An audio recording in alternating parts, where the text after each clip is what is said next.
사도신경으로 우리의 신앙을 고백하겠습니다. 전능하사 천지를 만드신 하나님 아버지를 내가 믿사오며 그 외아들 우리 주 예수 그리스도를 믿사오니 이는 성으로 잉태하사 동정녀 마리아에게 나시고 본디오 빌라도에게 고난을 받으사 십자가에 못 박혀 죽으시고 장사한 지 사흘 만에 죽은 자 가운데서 다시 살아나시며 하늘에 오르사 전능하신 하나님 우편에 앉아 계시다가 저리로서 산자와 죽은 자를 심판하러 오시리라. 성령을 믿사오며 거룩한 공예와 성도가 서로 교통하는 것과 죄를 사하여 주시는 것과 몸이 다시 사는 것과 영원히 사는 것을 믿사옵나이다. 아멘. 찬송가 38장 함께 찬송하시겠습니다. 찬송가 38장 예수 우리 왕이여, 우리 함께 찬송하시겠습니다. 예수 우리 왕이여, 이곳에 오셔서 우리가 왕께 드리는 영광을 받아 주소서. 우리는 주님의 백성, 주님은 우리 왕이라. 왕이신 예수님 오셔서 좌정하사 다스리소서. 예수 우리 주시여, 이곳에 오셔서 우리가 주께 드리는 찬양을 받아 주소서. 우리는 주님의 종들, 주님은 우리 주시라. 주 대신 예수님 오셔서 이 찬양을 받아 주소서. 아멘.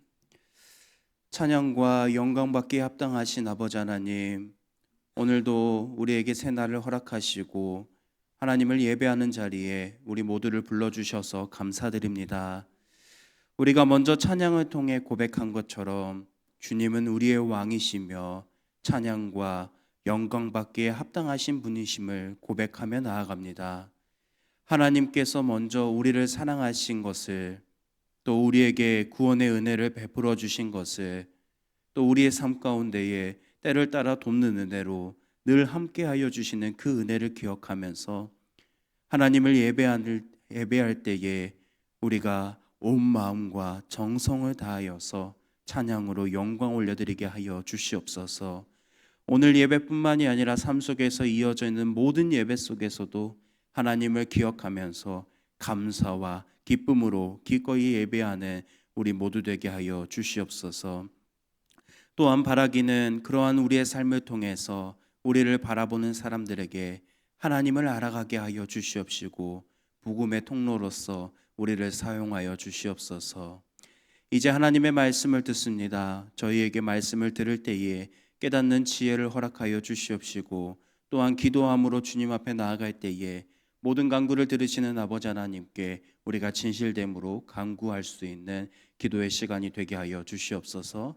거룩하신 예수님의 이름으로 기도합니다. 아멘. 하나님의 말씀 이사야 19장 16절에서부터 25절 말씀입니다. 원래 본문은 20장 6절까지지만 19장 25절까지만 읽고 함께 살펴보도록 하겠습니다. 하나님의 말씀 이사야 19장 16절에서부터 25절 말씀입니다. 한 절씩 교독하겠습니다. 그 날에 애굽이 부녀와 같을 것이라.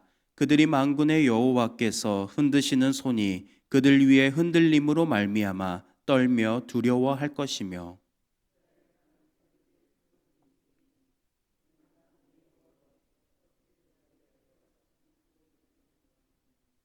그 소문을 듣는 자마다 떨리라. 그 날에 애굽 땅에 가나안 방언을 말하며 만군의 여호와를 가리켜 맹세하는 5성읍이 있을 것이며 그 중 하나를 멸망의 성읍이라 칭하리라.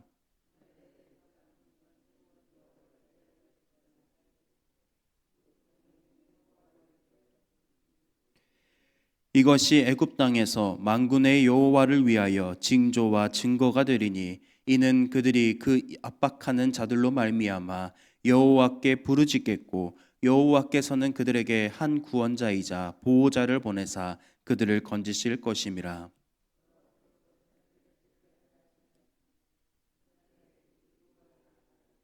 재물과 예물을 그에게 드리고 경배할 것이며 여호와께서 원하고 그들을 여호와께서 애굽을 치실지라도 치시고는 고치실 것이므로 그들이 여호와께로 돌아올 것이라. 여호와께서 그들의 간구함을 들으시고 그들을 고쳐 주시리라.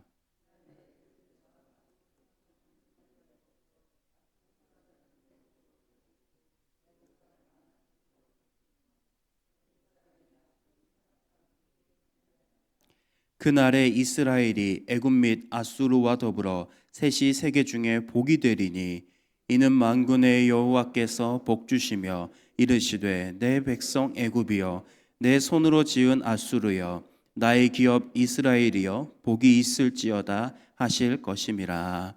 아멘. 어제 우리는 18장에서부터 19장 15절의 말씀을 통해서 하나님께서 구스와 애굽을 심판하시는 내용을 함께 살펴보았습니다.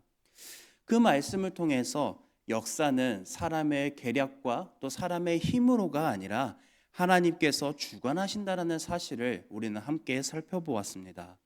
이어지는 오늘 말씀을 보면 이제 하나님께서 애굽을 어떠한 목적으로 심판을 하셨는지를 분명하게 기록하고 있습니다.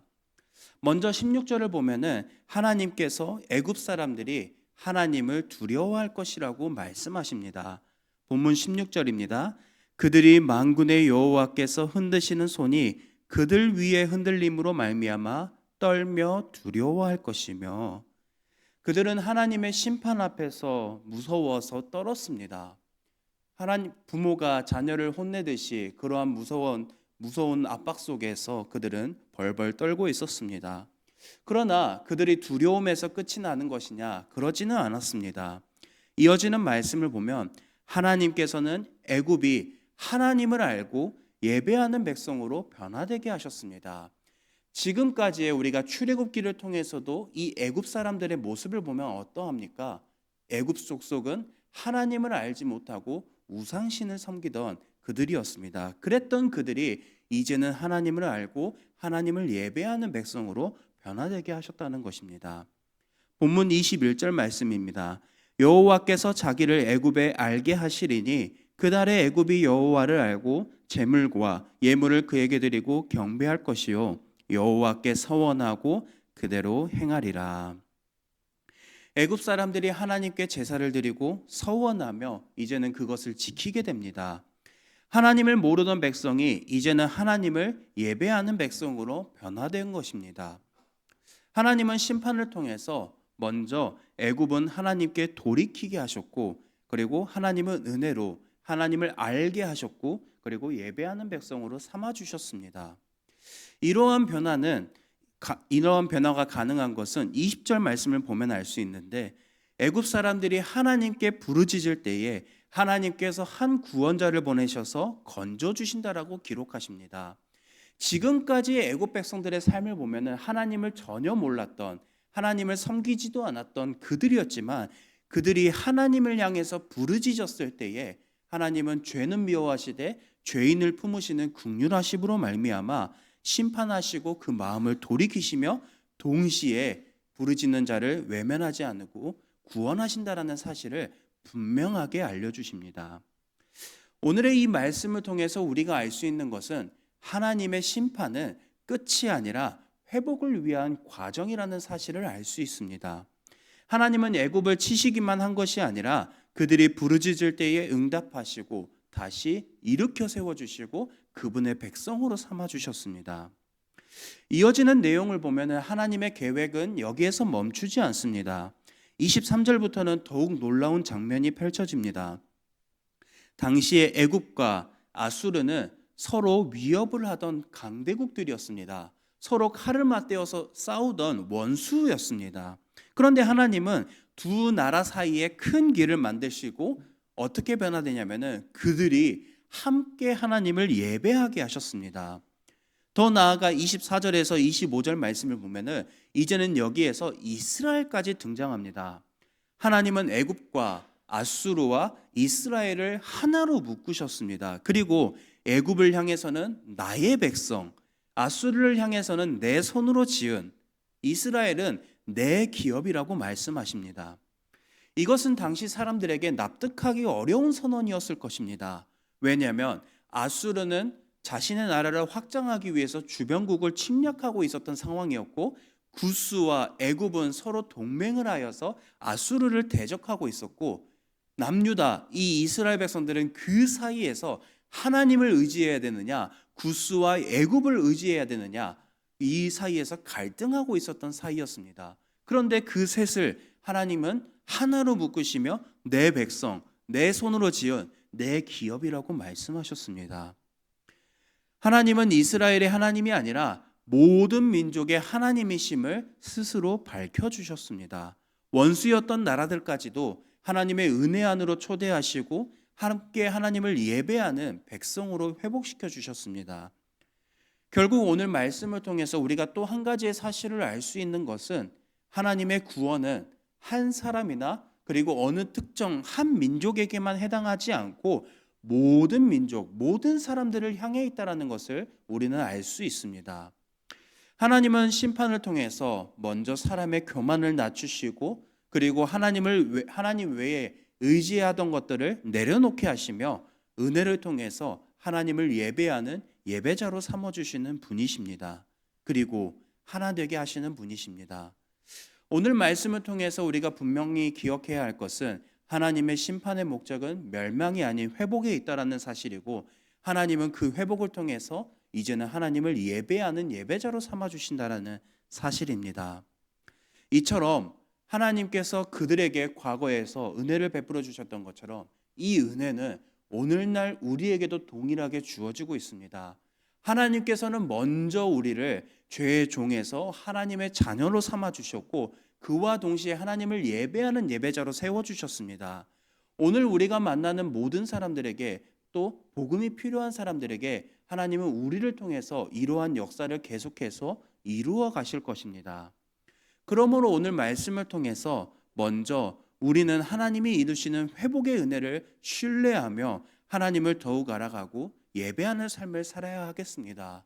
그리고 이 삶을 살아갔을 때 더 나아가서 하나님의 마음, 하나님의 사랑, 나를 먼저 사랑하시는 그 긍휼하심을 기억하면서 하나님의 회복과 화해를 이루어가는 복된 통로로 살아갈 수 있는 우리 모두가 되길 간절히 소망합니다. 들은 말씀을 기억하면서 우리 두 가정을 위해서 기도하겠습니다. 먼저 박윤혜 집사님의 가정을 위해서 기도하겠습니다. 성령 충만할 수 있도록 그리고 믿음이 성장할 수 있도록 건강이 회복할 수 있도록 함께 기도 부탁드립니다. 그리고 이어서 김영균 집사님의 가정을 위해서 기도하겠습니다. 믿음 안에서 하나 된 가정이 될 수 있도록 온 가족에게 지혜를 주시고 건강할 수 있도록 또 하나님께서 소망을 이루어 주시고 또 늘 감사하며 기도하는 가정이 될 수 있도록 이어서 들은 말씀을 기억하면서 하나님께서 원수들을 은혜로 삼아주시고 그들에게 이제는 하나님을 예배하는 예배자로 삼아주셨다는 것을 기억하면서 구원의 은혜와 또 회복과 화해의 통로로서 우리가 살아갈 수 있도록 그리고 저녁에 있을 금요기도회와 이제 오늘 남은 수련의 일정을 마치고 돌아오는 중고등부를 위해서 안전하게 돌아올 수 있도록 우리 함께 기도하신 후에 또 개인의 기도 제목으로 함께 기도하며 나아가도록 하겠습니다. 기도하겠습니다.